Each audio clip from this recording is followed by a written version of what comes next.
ఈ మధ్య కాలంలో చాలామంది ఆడవారు పీసీఓడి అంటే పాలిసిస్టిక్ ఓవేరియన్ డిసీజ్తో బాధపడుతున్నారు. అసలు పీసీఓడి రావడానికి మెయిన్ రీజన్స్ ఏంటంటే, మొదటిది life style changes and obesity.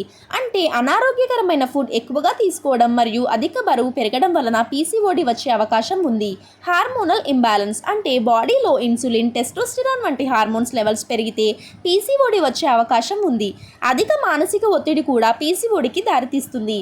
జన్యుపరమైన కారణాలు అంటే కుటుంబంలో ఎవరికైనా పీసీఓడి ఉంటే మీకు వచ్చే ప్రమాదం ఎక్కువగా ఉంటుంది.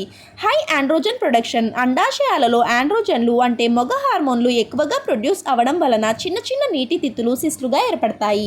హై ఇన్సులిన్ లెవెల్స్ బాడీలో ఇన్సులిన్ లెవెల్స్ పెరగడం వలన అండాశయాలు ఎక్కువ టెస్టోస్టెరాన్ని ఉత్పత్తి చేస్తాయి. అది పీసీఓడికి దారితీస్తుంది.